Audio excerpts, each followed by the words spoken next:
Continuity errors or mistakes in movies. అది కూడా తెలుగులో అవైలబుల్గా ఉన్న మూవీస్ గురించి మాట్లాడుకుందాం. సినిమా చూస్తున్నప్పుడు ఒక్కోసారి కొన్ని షార్ట్స్ దగ్గర ఏదో తేడాగా కనిపిస్తుంది, కానీ ఆ స్పీడ్లో ఏంటో అర్థం కాదు. సో స్లో మోషన్లో ఒకసారి రివైండ్ చేసి చూస్తే అప్పుడు దాన్ని గమనించవచ్చు. ఎగ్జాంపుల్గా మీకు ఒక చిన్న క్లిప్ వేస్తాను. నీకోసం చర్చిన ఆస్తులు, ఎఫ్డీలు, డాలర్ అకౌంట్స్ చూడరా. నీ పుట్టుకలోనే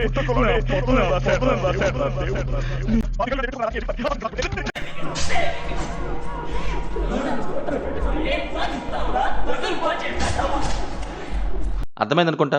స్లో మోషన్లో ఒకసారి చూడండి. ఈ సీన్లో ముందు పేపర్స్ పడేసి ఉంటాయి, బట్ నెక్స్ట్ షాట్లో పేపర్స్ మిస్ అవుతాయి. మళ్ళీ అగైన్ ఇంకో షాట్లో పేపర్స్ ఉంటాయి. షార్ట్ కంటిన్యూటీలో స్మాల్ ఎర్రర్. సినిమా చూసే చాలా మంది ఇది గమనించరు, బికాజ్ అది కనురెప్ప పాటులో అయిపోయే షాట్. పెళ్లి కూతురు నిన్ను చూసావా? నువ్వు చూడలేదా? లేదు, వచ్చి శర్మని గడిపోయినట్టుంది కానీ పిల్ల కనపడలా. ఇదొక చిన్న మిస్టేక్. మన ఫేవరెట్ సినిమా అయితే రిపీటెడ్గా చూసినప్పుడు ఇలాంటివి కనిపిస్తాయి. ఇది షూటింగ్ టైంలో రీషూట్ చేసినప్పుడు మర్చిపోయారో, లేక ఎడిటింగ్ టీం దగ్గర మిస్ అయిందో, అది సినిమా మేకింగ్లో జరిగే సహజమైన ఎర్రర్. అయితే ఇక్కడ మనం డైరెక్టర్నో ఎడిటర్నో ఎవరిని బ్లేమ్ చేయట్లేదు. ఇవి ప్రతి సినిమాలో జరుగుతాయి. జస్ట్ ఆ సీన్స్ ఆర్ షార్ట్స్ ఏంటి అని డిస్కషన్ మాత్రమే. Info video type, little bit fun అంతే, మరే ఉద్దేశం కాదు. మీరు కూడా కొన్ని మూవీస్లో చూసే ఉంటారు, గమనించే ఉంటారు. అలా నేను గమనించినవి ఇందులో మీకు చూపిస్తాను. నార్మల్గా ఫిలిమ్స్లో చిన్న చిన్న ఎర్రర్స్ అంటే రకరకాలు ఉంటాయి. మనకు కనిపించవు కూడా. సినిమాలో లీనమైతే ఇవి అసలు ఏమాత్రం కనిపించవు, కానీ మనం డిటెక్టివ్ మోడ్ ఆన్ చేస్తే కనిపిస్తాయి అనుకోండి.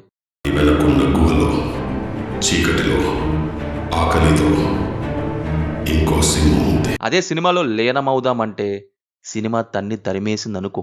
సినిమా స్క్రీన్ ప్లేనే కాదు, ఇలాంటి ఎర్రర్స్ ఎన్నో కనిపిస్తాయి కొన్నిటిలో. వాటినే సినిమాలో మిస్టేక్స్ కాదు, అసలు సినిమానే మిస్టేక్ అని అంటాం అనుకోండి. సరే, కానీ ఇలాంటివి ఎన్ని రకాలు ఉండొచ్చు అనే క్వశ్చన్ మీకు రావచ్చు. ఫిల్మ్ మేకింగ్ అప్పుడు, విఎఫ్ఎక్స్ అప్పుడు, ఎడిటింగ్ అప్పుడు ఎన్నెన్నో వస్తాయి. అందులో first one continuity errors. 2-3 shots మధ్య డిఫరెన్సెస్ రావటం, characters positions, characters multiple times ర్యాండమ్గా కనిపించడం, ఇంపార్టెంట్ ఆబ్జెక్ట్స్ మర్చిపోవడం, ఎలా పడితే అలా షిఫ్ట్ అవ్వటం, ఇలా ఉంటాయి. Second, factual errors.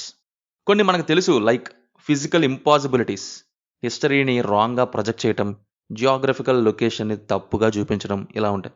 Third one, revealing mistakes. Poor VFX వల్ల అనుకున్న షాట్ని డ్యామేజ్ చేయటం. Fourth one, visible crew.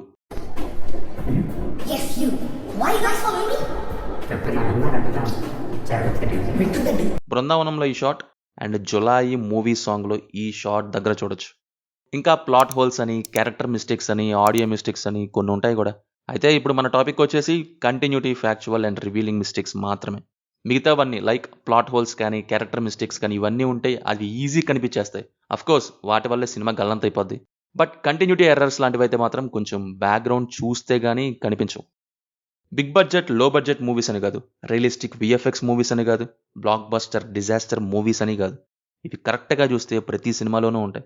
నేను గమనించిన కొన్ని ఎర్రర్స్ని ఇప్పుడు చూపిస్తాను. సో దానికంటే ముందు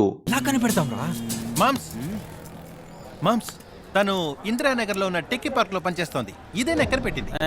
జపాన్ వాళ్ళు అక్కడ ఏవేవో కనిపెడుతుంటే ఈ ఎదవేం కనిపెట్టుకొచ్చాడు చూడు. అండ్ ఒకటి, మీరు మన ఛానల్కి ఫస్ట్ టైం విజిట్ చేస్తున్నారా? ఒకసారి ఛానల్ చెక్ చేయండి. నచ్చితే ఛానల్ని సబ్స్క్రైబ్ చేసుకుని బెల్ ఐకాన్ ఆన్ చేసుకోవడం మాత్రం మర్చిపోకండి. నెంబర్ 1, ఛత్రపతి. ఇంటర్వెల్ సీన్ని ఒకసారి చూస్తే ముందొచ్చే సీన్ ఇది. ఇక్కడ మీరు గమనించారో లేదో, సేమ్ పర్సన్ ఒక సీన్ దగ్గర డిఫరెంట్ క్యారెక్టర్స్లో, డిఫరెంట్ కాస్ట్యూమ్స్లో యాక్ట్ చేయడం జరిగింది.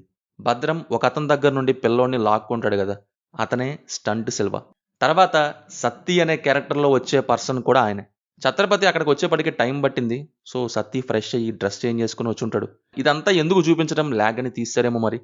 ముందు సీన్లో అయితే ఎవ్వరు గుర్తుపట్టని విధంగా సింపుల్గా చేశారు, అందుకే ఎవ్వరం గమనించాం. బట్ నెక్స్ట్ షాట్లో కెమెరా ఫోకస్ ఉండే షాట్లో చేయడం జరిగింది కాబట్టి ఆ సత్తి ఫేస్ మనకు గుర్తుంటుంది. నాకు తెలిసి ప్రభాస్ ఉన్నప్పుడు ఫస్ట్ ఈ షాట్లో షూట్ చేసి ఉంటారు, స్టంట్ డైరెక్టర్ సిల్వాని పెట్టి. ఆ తర్వాత భద్రం పోర్షన్ చేసినప్పుడు అలా స్మాల్ రోల్లో కనిపించి వెళ్ళిపోయారు. నెంబర్ 2, గీతా గోవిందం. చాలానే ఉంటాయి ఇందులో, మిగతావన్నీ మైనర్ అయితే మేజర్గా 2 ఉంటాయి. ఫస్ట్ వన్, టీవీ పవర్ ప్లే గూడిపోయినా కానీ టీవీ ప్లే అవుతూనే ఉంటుంది. ఇప్పుడంటే కొత్తగా battery powered portable LED TVs మార్కెట్లోకి వస్తున్నాయి, కానీ సినిమా రిలీజ్ టైం నాటికి లేవు. సో ఇది డెఫినెట్లీ టెక్నాలజీ అనే. కాలిఫోర్నియా స్టాన్ఫోర్డ్ యూనివర్సిటీలో టాపర్ కదా. సెకండ్ వన్, ఇక్కడ సెల్ఫీ తీసుకుంటే ఇక్కడ మూవీ పిక్ వాల్ పేపర్లా అయింది. నార్మల్గా డైరెక్టర్ పిఓవి రిపీట్ చేస్తారు కానీ మూవీ షాట్ సెల్ఫీగా ఎలా అయింది? రివీలింగ్ ఎర్రర్ ఇది. నెక్స్ట్ మూవీ వచ్చేసి ఒక్కడు. కొంతమందికి తెలుసు అదేంటంటే, ఫస్ట్ హాఫ్ కబడ్డీలో అజయ్ షార్ట్ వేసుకునే ఆడతాడు, సెకండ్ హాఫ్లో కూడా సేమ్ షార్ట్ వేసుకునే ఆడతాడు, కానీ గ్రౌండ్లో కేరింతలు అయిపోయాక వెంటనే ప్యాంట్ వచ్చేసింది. నెక్స్ట్ ఫైట్ సీన్ ఉందని ఆ గందరగోళంలో అజయ్ ప్యాంట్ వేసుకున్నాడేమో, లాగ్ ఎందుకని తీసారేమో, ఆర్ఎల్స్ ఇదొక కంటిన్యూటీ ఎర్రర్. ఒరిజినల్ తీసిన మేకర్స్ అంటే రీషూట్ వల్ల, నెక్స్ట్ డే వీక్స్ తర్వాత చేయటం వల్ల, లేక మధ్యలో ఒక సీన్ అనుకొని పెట్టి రిమూవ్ చేయటం వల్ల కంటిన్యూటీ ఎర్రర్ వచ్చుండొచ్చు. కానీ దీన్ని రీమేక్ చేసిన గిల్లీ టీం కూడా అదే మిస్టేక్ చేశారు. తమిళ్లో కూడా అలాగే చేశారు. మిస్టేక్ని కూడా రీమేక్ పేరుతో కాపీ చేయడం ఏంటండి? అందుకే రీమేక్ రైట్స్ కొనుక్కుంది అంటారేమో. సరే, నెక్స్ట్ మూవీ ఆది పురుష్. చూద్దామంటారా? చూడాలక్కడ ఏమాత్రం కదిలినా కన్నారిపినా మళ్ళీ మొదటి నుంచి చూపిస్తాను ఇక్కడ. సీట్ బెల్ట్ కొంచెం టైట్గా పెట్టుకోండి. రెడీనా? Let's go. ఒకటా రెండా బోల్డ్ అని కంటిన్యూటీ నుండి రిఫ్లెక్షన్ ఎర్రర్ వరకు ఎన్నెన్నో ఉన్నాయి. ఇంట్రడక్షన్ సీన్లో బాణాలుండే సంచిని పైకి ఇసిరేసిన రాఘవ్ విల్లు చేతిలో పట్టుకొని అలాగే గాల్లోకి వెళ్తాడు. ఇక్కడ ఒక విఎఫ్ఎక్స్ షాట్లో ఏమో ఆ బాణాల సంచి గాల్లోనే ఉంటుంది. నెక్స్ట్ ఇంకో షాట్లో రాఘవ్ వెనకాల ఉంటుంది, మళ్ళీ నెక్స్ట్ షాట్లో వెనక ఉండదు, ఆ తర్వాత మళ్ళీ కింద పడేటప్పుడు కూడా ఉండదు, మళ్ళీ కింద పడ్డాక ఉంటుంది. ఆ బాణాల సంచిని సరిగ్గా కంటిన్యూషన్తో పెట్టలేనప్పుడు దాన్ని అలా గాల్లో విసిరేసే షాట్ ఎందుకు పెట్టడం? ఈ డబ్బా యానిమేషన్ని ఎవరు చూస్తారు? చూసినా ఎవరు గుర్తుపడతారులే అనుకున్నారేమో విఎఫ్ఎక్స్ డిపార్ట్మెంట్. ఈ విఎఫ్ఎక్స్ ఇంకా ఈ షాట్లో రాఘవ్ బాణం వేశాక రావణ్కి తగిలి అది ఎటు పడితే అటు ఊగుతూ ఉంటుంది. ఒకసారి రావణ నెక్కి రైట్ సైడ్ దగ్గర ఉంటుంది, ఇంకోసారి మిడిల్లోకి వచ్చింది, ఇంకోసారి గడ్డం పైన ఫేస్ పైన ఎటు పడితే అటు ఊగుతూ ఉంటుంది. ఎందుకు? సినిమాలో మిస్టేక్స్ కాదు, అసలే సినిమానే మిస్టేక్. ఇక్కడ హెయిర్ స్టైల్ ఏమో స్పైక్స్ ఇచ్చారు కదా స్టైల్ కోసం, సో ఆ బాణం నేను ఫ్రీ స్టైల్లో ఊగుతా అనుకుంటూ ఊగుతూ ఉంటుందేమో మరి. నేను ఇంటికి వెళ్ళిపోతాను భయ్య, దీంతో పళ్ళపోతున్నాను భయ్య. రామచంద్ర ప్రభు. నెంబర్ 5 మగధీర. మేజర్గా 2 ఉంటాయి. ఒకటి ఫ్లాష్ బ్యాక్లోది. కంటిన్యూటీ షాట్ మిస్ అయింది. కత్తి చేతులు పట్టుకున్న కాలబైరవ ఒక పర్సన్ని పొడిచి తీస్తే నెక్స్ట్ షాట్ వెంటనే 2 చేతుల్లో కత్తులు వచ్చేస్తాయి. Of course it's an elevation shot, చాలా మంది అబ్జర్వ్ చెయ్యరు కూడా, బికాస్ సినిమాలో అలా లీనమైపోతాం. బట్ ఎప్పుడైనా అనుకోకుండా అలా చూస్తూ ఉంటే అది గమనించవచ్చు. ఇంకోటి చివర్లో హెలికాప్టర్ క్లాష్ సీన్. క్లాష్ అయిన హెలికాప్టర్ బ్లాస్ట్ అయ్యాక దాని పార్ట్స్ లాంగ్ షాట్లో కనిపించవు. నెంబర్ 6 స్నేహితుడు. ఇందులో అన్నీ కూడా ఫ్యాక్చువల్ ఎర్రర్సే. ఐ మీన్ ఏ మిస్టేక్స్ ఉన్నాయో అవన్నీ కూడా. మూవీలో ఇంజనీరింగ్ కాలేజ్ రన్ అయ్యే టైం పీరియడ్ వచ్చేసి 1997 to 2001 మధ్యలో ఉంటుంది. సరే 2002 మ్యాక్సిమం చేసుకుందాం.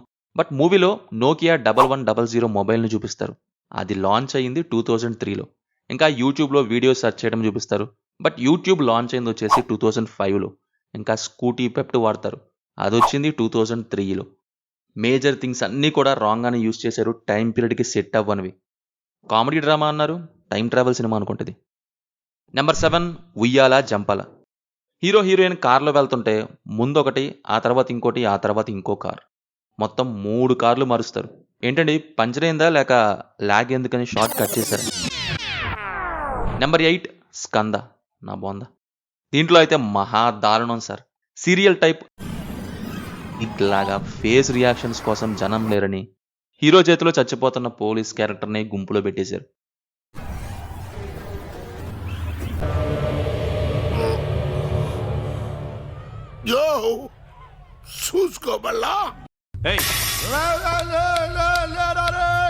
ఇంకోటి వచ్చేసి బోయపాటి గారి క్యామియో. ఆ గ్యాప్లో ఎవరు చూస్తారని అనుకున్నారో ఏమో, ఒక సీన్లో హీరో ఫేస్ చూపి అనే సీన్లో ఆయనే చేస్తారు యాక్టింగ్. నెంబర్ 9 మర్యాద రామన్న. ట్రైన్ సీన్ వచ్చేసి చాలా మందికి తెలిసే ఉంటుంది. హీరో హీరోయిన్ ట్రైన్లో ఈ 2 పొజిషన్స్ మారుస్తూ ఉంటారు. ముందు ట్రైన్ డోర్ దగ్గర కూర్చుంటారు, ఆ తర్వాత కొబ్బరి బొండం సీన్ దగ్గర ఇక్కడ, నెక్స్ట్ ఇక్కడ, మళ్ళీ ట్రై చేసే టైంలో లోపల, నెక్స్ట్ కొబ్బరి బొండం లోపలికి వచ్చే సీన్ దగ్గర మళ్ళీ డోర్ దగ్గర. ఇలా మల్టిపుల్ టైమ్స్ చేంజ్ అవ్వడం చూడొచ్చు సీటింగ్ పొజిషన్స్. ఒక సీట్ కొంటే ఇంకో సీట్ ఉచితం అనుకుంటా. సినిమా చూస్తున్న ప్రతిసారి ఈ ఎర్రర్ కనిపిస్తూనే ఉంటుంది. నెంబర్ 10 అలా వైకుంఠపురంలో. ఒకే పర్సన్ వెంటనే వస్తే గుర్తుపడతారని గురూజీ గారు సేమ్ పర్సన్ని సినిమా స్టార్టింగ్లో, సినిమా ఎండింగ్లో తీసుకొచ్చారు. ఈ పర్సన్ స్టార్టింగ్లో బంటు చేతిలో తన్నులు తింటాడు. చివర్లో విలన్ అనే సముద్రకని గ్యాంగ్లో కూడా ఉంటాడు. జూనియర్ ఆర్టిస్ట్ బాగా యాక్ట్ చేశారని ఇంకో రోల్ ఇచ్చారనుకుంటా. మంచిదే, బట్ అది వేరే వాళ్ళకి ఇచ్చుంటే ఇంకా బాగుండేది. సో ఇది పార్ట్ 1. ఇవి కొన్ని ఎగ్జాంపుల్స్ మాత్రమే, ఇంకా చాలానే ఉన్నాయి. చిన్నవి ప్రతి సినిమాలో ఉండేవే, కొంచెం బాగా పైకి కనిపించేవే చెప్దామని ఇవి చెప్పాను. ఇంకొన్ని నెక్స్ట్ పార్ట్లో చెప్తాను. అలాగే మీరు డిటెక్టివ్ మోడ్ ఆన్ చేసినప్పుడు ఏమన్నా అలాంటి కంటిన్యూటీ మిస్టేక్స్ గమనించుంటే సినిమా అండ్ సీన్ కింద కామెంట్స్లో షేర్ చేయండి, డిస్కస్ చేసుకుందాం. వీడియో నచ్చితే లైక్ చేయండి. అలాగే మన ఛానల్ని సబ్స్క్రైబ్ చేసుకొని బెల్ ఐకాన్ ఆన్ చేసుకోవడం మాత్రం మర్చిపోకండి. Will meet in next video. Thank you.